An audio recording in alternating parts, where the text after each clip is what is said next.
Welcome to the Real Estate Espresso Podcast, your morning shot at what's new in the world of real estate investing. I'm your host, Victor Menashe. A lot has been written in very general terms about the looming energy crisis in Europe. Those of us who live in North America, whether it's the US or Canada, have a hard time comprehending the scope of what's happening in Europe. I have family who live in Italy, and actually other parts of Europe as well, and on today's show, I'm going to put a personal connection to an energy bill. Most large apartment buildings in Italy have centralized heating that turns on at the end of November for the season. The fuel for heating is usually natural gas. And when we're talking about electricity usage, we're talking about just using electricity for lights, refrigeration, hot water, small appliances like toasters and microwave, and a small subset of properties also have air conditioning for those hot summer months. Cooking in Europe is done overwhelmingly with gas. The largest draw in the summer months by far is air conditioning. And during the rest of the year, the biggest consumer of electricity is probably refrigeration and the hot water heater.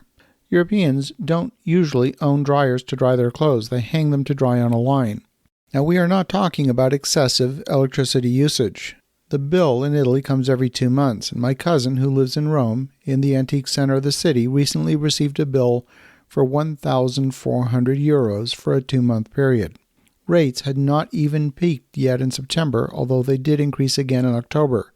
Well, Italy's regulator actually approved a 59% increase in electricity rates for the fourth quarter.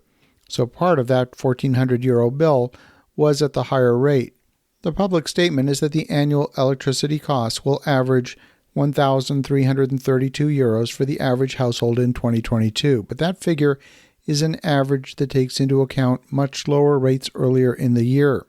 Electricity rates in Italy were around 10 cents per kilowatt hour in 2020, 23 cents last year, and 41.45 cents per kilowatt hour last quarter. In the fourth quarter, the rates jumped to an eye-watering 70 cents per kilowatt hour. But these rates don't take into account all of the fixed charges that appear on an electricity bill. If you divide the total bill by the number of kilowatt hours consumed, the actual cost per kilowatt hour is much higher. My cousin, who is largely retired, earns most of his income from renting commercial real estate in the heart of Rome. His past career as an antique dealer specializing in high-end European antiques was not earning him that much money. He figured out he could earn more by leasing his commercial storefronts in the heart of Rome to other businesses compared with operating his own business out of those same locations. His wife is a school teacher. All things considered, they have a pretty good life in one of Rome's best areas.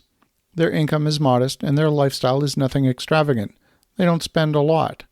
Well, Italy's regulator said that the real price should not have been a 59% increase, but in fact should have doubled to 90 cents per kilowatt hour based on actual energy costs.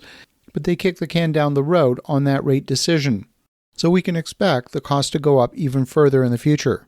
So far this year, rates have averaged about 40 cents per kilowatt hour. So if the rates go up to 90 cents a kilowatt hour, my cousin's electricity bill could go up from 700 euros a month to 954 euros a month.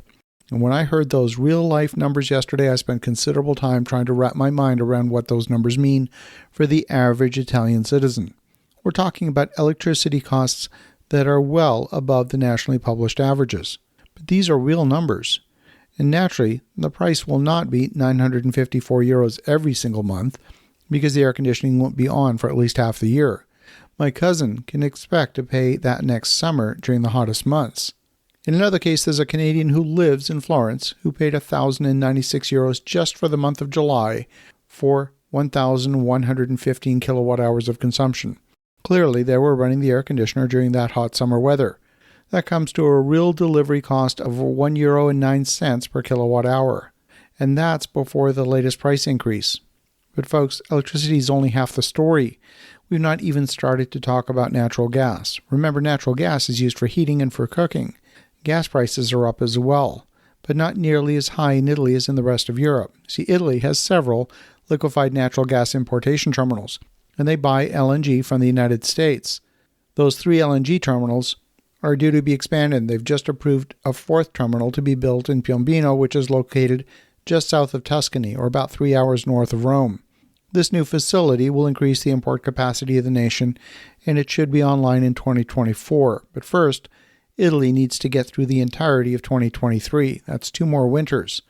Some residents in Italy are making the decision to reduce their living space in their apartments and to only heat a single room for the winter. We have a hard time comprehending the lifestyle choices that virtually every citizen in Europe is going to face this year. Personal consumption and spending are going to be dramatically impacted. Discretionary spending is going to be way down this winter. That means less travel, fewer meals out in restaurants, less new clothing, and so on. The prediction of a recession in Europe this winter is an easy one to make. Many businesses will experience a drop in revenue, which means job losses and further economic hardship.